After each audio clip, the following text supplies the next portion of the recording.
who don't know who you are, Nathan, give me a little briefing of Yeah. how Lima doing this. What have you pretty much been doing? Where are you from? So I live just outside of Montreal in Canada.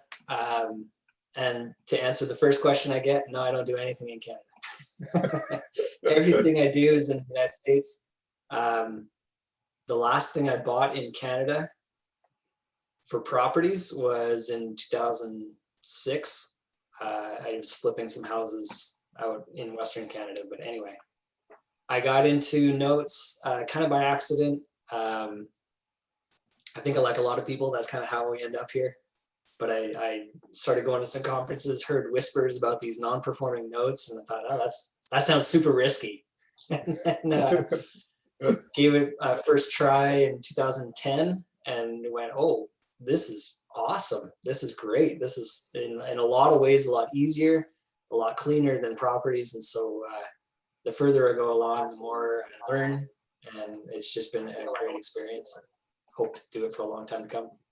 Yeah, that's awesome, man. I think, those who are new to the space have a lot to learn. But I also think those experience, we're always learning. Our Yeah. experience doesn't change or doesn't stop learning, do deals, stuff like that. Typically, what kind of deals have you bought? I mean, you've been doing this for longer than I've been, which is crazy. Yeah. When did you first get started? What year was that about? So in 2008, I started with me and my old business partner. We were kind of handed a portfolio of 60 properties, mostly in the Midwest, but kind of spread out all over. And my very first kind of entrance into it was I did a driving tour to see what we had. And I got to go and tour all the properties. A lot of them were just junk. We had no operating budget. We had nothing. So we had to kind of come up with something. And we're both from Canada. We thought we'd kind of invented seller financing. So we're so smart. This is going to be awesome. So we started selling properties on seller financing because we had no operating budget, no way to renovate these properties or anything. So started like that. So wow. And then it kind of progressed and got into contracts for deed. It was mostly Ohio. They call them land contracts there. Mm-hmm. But mostly selling stuff on land contract in Ohio. And then I started buying a couple of mortgages and some non-performing mortgages. And then a few years back, 2015 maybe, started seeing some of these non-performing contracts for deed coming up. Wow. And at the time, really nobody knew what they were. And I was like, are you kidding? This is what I grew up on. This is perfect. So I bought a bunch of those. I still buy those. Lease options or something I just got into last year, which are very, very similar to contracts for deed. Mm-hmm. And mortgages, of course. But I like first position. I've never done any second position stuff. Cool. It's amazing because, as big as small as space is, there are so many different aspects that we're all different, that we can be competitive but not be competitive at the same time.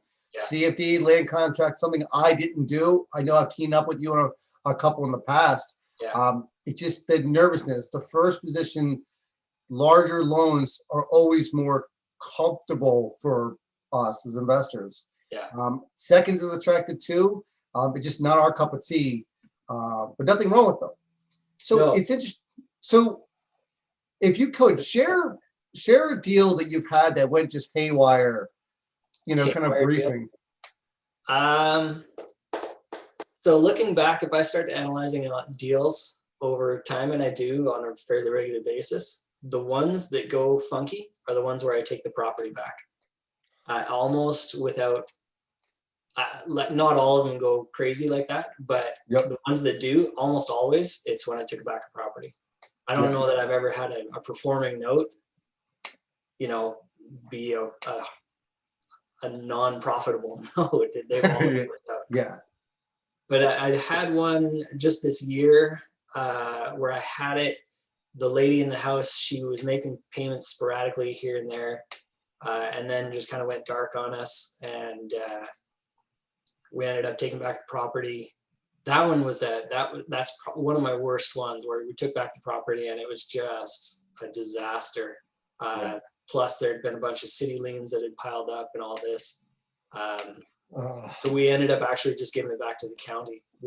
I think I Wow. had it up for sale. We got an offer on it, and I was actually going to lose money on, like, it was no benefit. yeah, If I yeah. sold it, I was not going to make any more money than if I just let it go. So I let it go. It's similar. A friend of ours, that's basically no one knows about in the space, behind the scenes REO guy. We had a deal together years ago where we had a first position. People moved out, didn't want it. We're going to sign D and Lou. We're all excited. Got a whole second position where they were in second, and then they wanted full UPB, and it's like, good Lord. And then we get in the house, and it's just, they moved out of it 5-6 years ago. Older people. And shake a head. Green Tree didn't know anything about the loan, all that kind of stuff. We have plenty of horror stories and plenty of successes. You're right. Performers seem to work out well. Yeah. You So know, and as much as I can, I try to just stick with the note.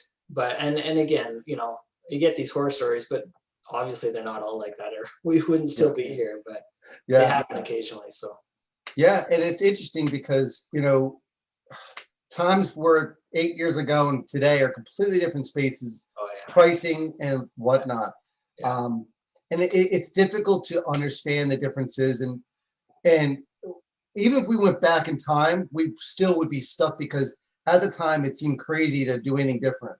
Um, as we yeah. all joke around, For sure, it was a huge leap of faith just to buy that first. I bought a package of 3 actually from our friend Jack, yeah, and that was a huge leap of faith because I'm like, it wasn't very much money. It was only 10 grand, so that's fine. But that could have been just down the toilet. I had no idea what I was going to do with these, but it worked out and made money on it. I thought, oh man, this is awesome. So, and out of curiosity, pricing, because I was working for Jack at the time. What was the balance of those loans? Those 3 loans you bought for 10 grand. I think so. And again, you got to go back in time because this is 2010. So the balance on it was something like, I don't know, $50,000-$60,000 on each one of them. But the property value is only about 20. Yeah, So this is way back before prices started to recover. Yeah. So I was buying them based on property value. Yeah. Which, and like I say, it worked out, and so that's great. But yeah, it was interesting. yeah. And I think if we had a really bad one in the beginning, which I'm sure a lot of investors in the space do, Yeah. we'd be out of it, right? We got lucky; our first deals worked out. So it's interesting to see that dynamic. Yeah. I don't buy CFDs. Share a little bit about what you like about CFDs versus original notes, besides the pricing, of course. Yeah, pricing for sure is a big factor. I don't know, I think I like, well, there's a couple of things. So I know a lot of people go after bigger notes, and I totally get why, and it's bigger, bigger dollars coming back in, and so that's much more attractive for sure. At the same time though, this year is I think it's the first time, and I'm pretty sure it's a CFD. It might be a mortgage anyhow. At the price range that I buy in, this year is the first time that I ever had a borrower fight me on foreclosure. So I avoid a whole bunch of heartache and headache and just, frustration by going after some of the less expensive stuff and the less sophisticated borrowers that are not going to have an attorney on call. And for those, what we do, we limit our pricing range of the value of the property. We only buy 50,000 to about 250, depending on what state it is. Yeah. What's your trick to hopefully avoid those bothersome investors or borrowers? I'm close. I go 50,000 property value up to 150. And then I figure after that, you're getting into, more sophisticated people where there's somebody that might have an attorney, at least a friend that they can call on and yes, cause trouble. Yeah. So that's the biggest thing for us is I think a lot of investors don't talk about is that to avoid that headache, buy the property that, sadly enough, the borrower doesn't have a lot of money to go out and hire somebody to fight our legal fact. Because 150 grand and you're spending 5 grand legal, it's a lot of money. Yeah, exactly. And it's not that I'm trying to take advantage of anybody or anything like that, but the way I look at it is I'm in first position. You haven't paid your mortgage or your Yep. house payment. In the end, I'm going to win. And so let's just make this as painless as possible. Yep. Save you some money, save us both some time and frustration, and just be done. You know, like it's kind of the tough love approach. But I'd rather not go through the fight to end up winning in the end and just have all that time and energy wrapped up in it. I don't want to bother with it. It's interesting too, because you know, we always back up saying, listen, we're not trying to take advantage of anyone. But at the same time, this person didn't make a payment for whatever reason. And which I think borrowers don't know is call us up and tell us a story. Absolutely. Just tell us something and make it believable and back it up with something. Hey, listen, this is going on. Have I been played before? Absolutely been played. But at least make the effort. Then you know, because I'm not looking to kick you out of the house. But if you haven't made a payment, you're not communicating. I got to do something. This is still a mortgage secured by a property, and I promise you, a bank wouldn't give you any leeway at all if they still own the loan, or even hedge funds for that matter. No, I'm here to help, and I'm willing to help. Yes. But you got to talk to me and let me know what's going on, and then we'll see what we can do. And it might not always be, okay, yeah, no problem, you can just stay there. That might not be the answer, but like, let's at least have a conversation. And at the very least, I can help you get started somewhere else. The bank's not going to do that either. No. And so what do you, when you're doing these CFDs and whatnot, are there certain states you're trying to avoid? Yes. In general, New England is just tough. Anything New England, New York, New Jersey, New Hampshire, Maine, any of those. I've got one in Maine. It's just a major headache. I got another one in Connecticut that's not as bad, but they're a pain. So the New England states are tough. Most of the New England states don't recognize contracts for deed. They treat it the same as a mortgage, so there's no advantage. And then Florida is another one that doesn't recognize contracts for deed. But generally speaking, pretty much everywhere, it's a different thing in different states. Louisiana, it's called a bond for deed. You know, it depends on where you are. Essentially, it's the same thing. But the foreclosure process is a lot more expedited at the very least. Sometimes it's just an eviction. But it's state by state. And I think that's, you know, we've talked about this a lot, and it's one of these things, and it's kind of the attorney answer, but it's true is, well, what about this situation? Well, it depends. I hate that answer, but I understand it. Because it does. Where are you? You know, what's the unpaid balance? And like, there's so many factors. It really depends. We recently launched a bid calculator just a few days ago, and we did a whole webinar on that. And one of the conversations came up with CFDs. And unlike First, which has regulations, CFDs are very local in certain situations where and to figure out equity in the property that makes it foreclosure or not is very difficult. I mean, I know PA's all extremely difficult. And like Ohio, if you're 20% in, you have equity, it's become a mortgage. In every state's different. I believe counties start separating too. I don't know. Have you experienced where like a deal in two different parts of the state, one's considered to have to foreclose, one isn't? Not so much per county, but I have had it different title agencies when I'm going to sell that property. For example, I've got one right now where I'm selling the house. So what happened was I bought the contract for deed in Indiana, and the people just agreed to leave. They signed it over, and I signed a release for them to release them from the contract. It had been recorded, which is another factor that you have to put in there. If it hadn't been recorded, we wouldn't have an issue, but it was recorded. So now, I had one title company, I'm selling the house. I had one title company say that the release that I had signed wasn't valid. They did a new one. That's fine. That's not a huge deal, but okay. But they're saying that the release actually wasn't going to be sufficient, that we would have to get the release and then also do a quiet title. I'm going, that doesn't make any sense at all. Like, there's no reason. The release releases. That's the point. And so I talked to my attorney out there. Cecilia and Barilli are great, and they said, no, that's ridiculous. You know, try a different title company. So I did, and sure enough, they're like, oh yeah, no, that's fine. Gosh. Oh, it's interesting too, because when you're buying these CFDs, are you pricing strategy change versus first position? Not really. For me, we had a bit of a discussion on this, but for me, when I'm going into bid, I'm looking at, again, different factors. The difference between a CFD and a mortgage for pricing, there's not a huge difference in the way that I approach that. Usually the CFD is a little bit lower, just because still people are a little less familiar with them, and that's fine by me. Yeah. But I'm looking at, you know, unpaid balance versus property value. And then I'm also looking, not just that, but then I'm also looking at, as much as I can kind of guesstimate on what the situation is.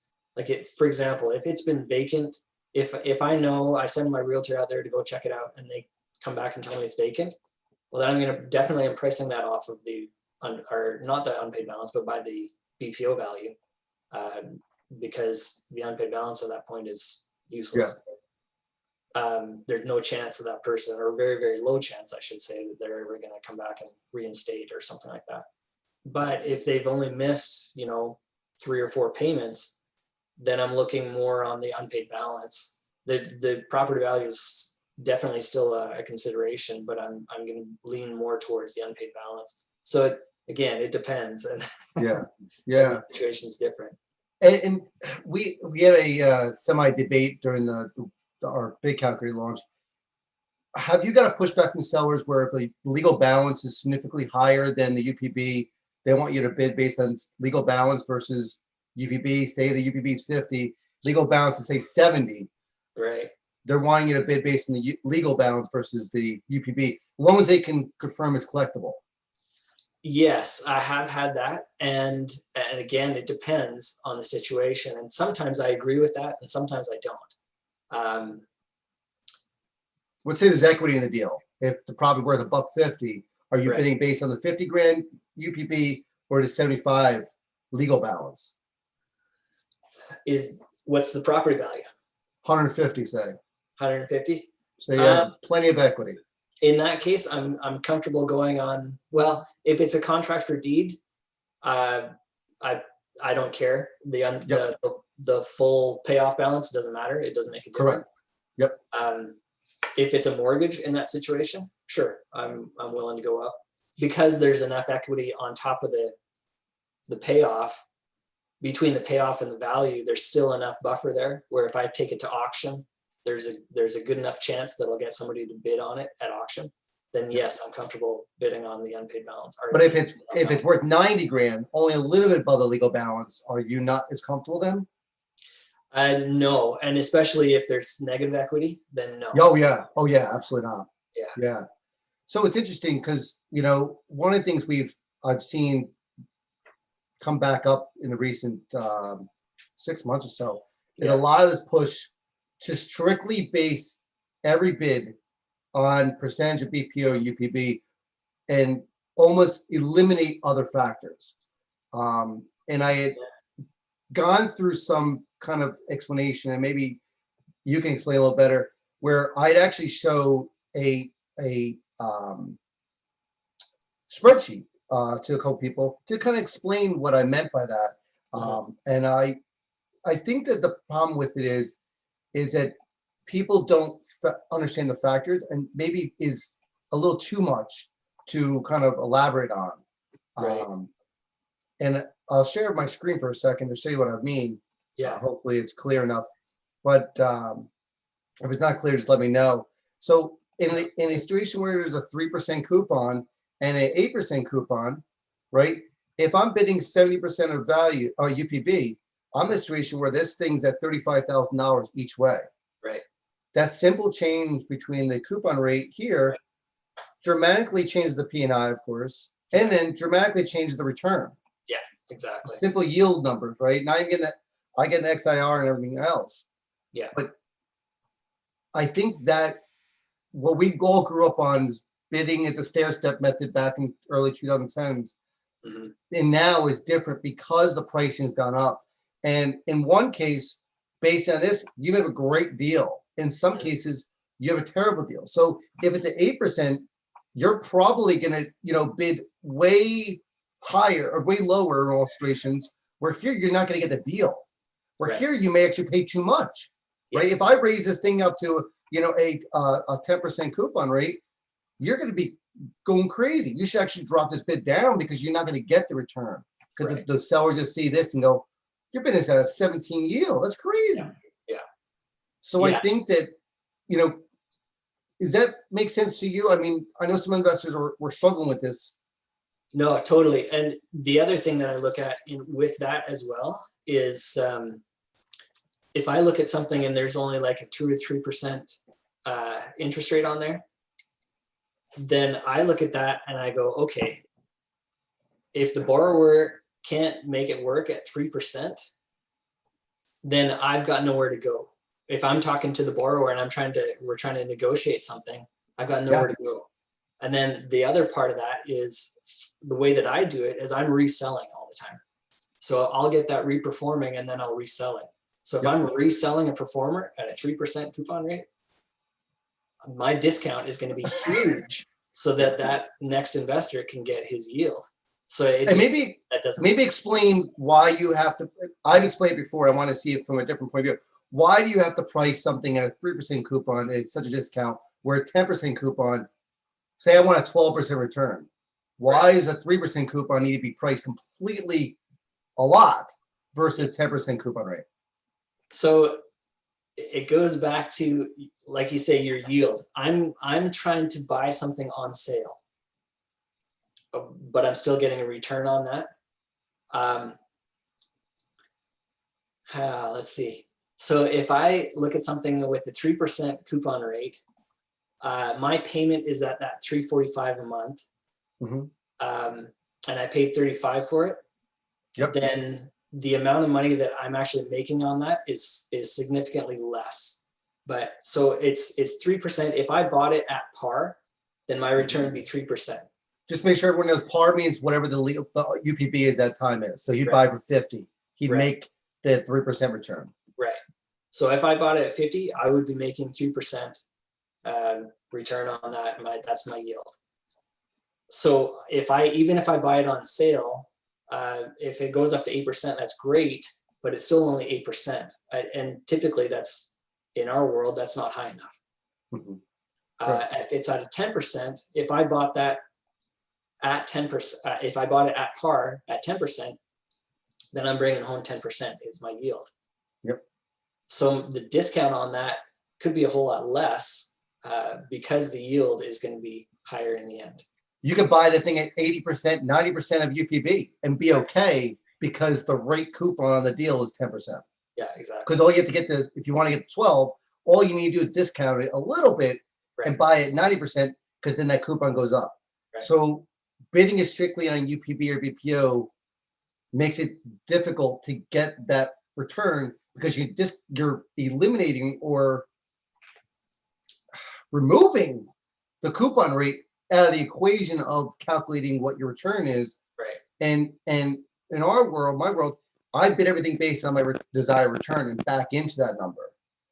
And if I'm shooting for a 10% return, I'm going to back in and say, okay, what do I have to bias at to get my yield at 10? Right. Versus play with numbers. I set my return and say, okay, this is the number I have to get this return. And most of the time, coupon rates at 3 or 2 or 3 or 4%, I'll just skip over it, because for me to buy something, and this is a big thing for guys who's listening now or later on, if you see coupon rates at 3, 4, or 5%, to get that to a 10, you have to buy it at a significant discount, and it's not equivalent because there's time on this thing.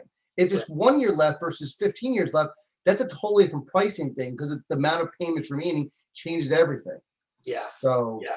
And in my case, I'm looking down the road. I typically try to sell whatever I'm selling that's performing, I try to sell it at about a 13 rate, which I think is pretty good. Yeah. But again, for me to get from 3 to 13, Yeah. I get that reperforming and resell it. I try to sell it at 13. I'm going to have to take a huge discount.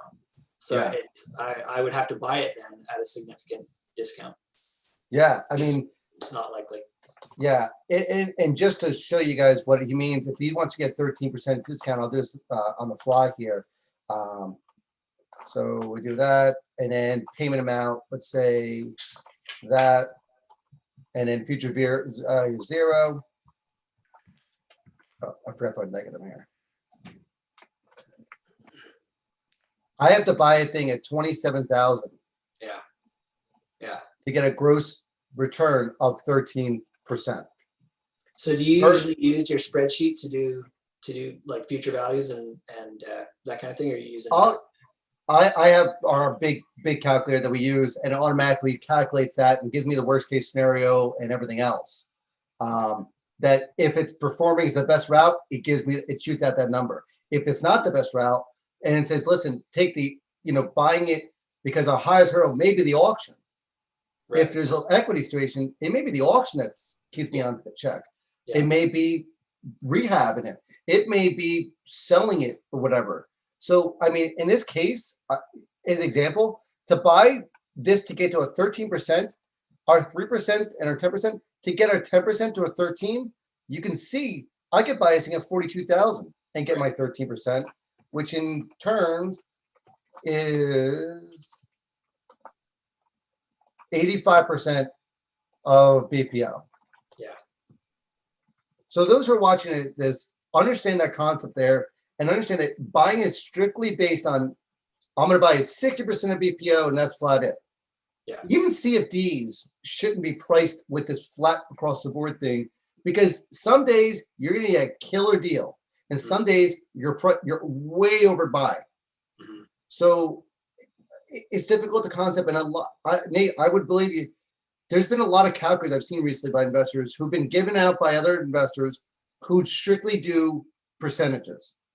And I shake my head and say, listen, you understand it? And I get sometimes they don't, but they have to learn it, because sometimes the seller's gonna be ecstatic that you're bought at that rate. Sure. No, and you have to understand the mechanics of the financial calculator and how, you really have to get a good, you don't have to be an expert, but you have to have a decent understanding of how the financial calculator works and how to make those numbers make sense, because you could get yourself into a world of trouble buying a 3 coupon rate and thinking you shot the moon, and then you're stuck with something where you're dragging, that's kind of dragging down. And we have, I've gotten in a situation, there was a 5% coupon, it turned to 6.5, just because I bought it at whatever it was, 45 cents, because that's what we were buying at the time. Right. And they reinstated. I went, holy crap. And I never calculated the fact that if they reinstate, where am I going to be at? Right. Lesson learned. I couldn't sell it. I had to hold on to it. Yeah. But we were able to absorb it and be what it is. Cool stuff. So my calculator, I have different scenarios. So I look at, if I take it back into foreclosure and I resell it, then I've got my numbers plugged in, and this is kind of my expected return. And if I get a payoff, this is my expected return. If I'm reselling it as a reperformer, this is my expected return. And then I look at all those factors, including the coupon rate when I'm looking at the reperformer. Yeah. And I hope people understand this is a little bit of math goes involved in this. And I've seen recent posts where people say, hey, why do people use calculators? Yeah, and I get that to a point, but there are so many variables that go into this that buying it strictly based on a quick number, unless you're a mathematician in your head, which I know of one person we both know that's very good at math in his head. Yeah. However, you need to understand the entire equation, how it plays in, what state it's in. Yeah. This is in Texas versus New Jersey. We're totally different pricing. Yeah. You can't do that. Coupon rate plays in a factor. Last payment received. Last date paid, yeah. Yeah, all these things. If it's been 5 years since they paid. Right. There's so many factors that go into it. And Yes, that's overwhelming. And I think that, First, you know, we're hoping that our calculator we came out help people, but I still think you should build your own stuff yeah, once you understand it. yeah. So cool. Or at the Well, very Nathan, least, I mean, I don't know. There's got to be tutorials on how to use a financial calculator online or something. yeah, But yeah, barring that, something like you're offering, I think is great, just to yeah. help people to figure out Next step. So these things Nathan, they don't know. do you have any deals that are going on right now that you're going crazy or anything what are you doing right now? Um, I'm wrapping up the end of this year, so I'm selling off. Just nothing really different, I guess, but I'm just trying to make sure I get everything closed before the end of the year. I got one, the one I just was dealing with this morning that's a pain. So Texas is special.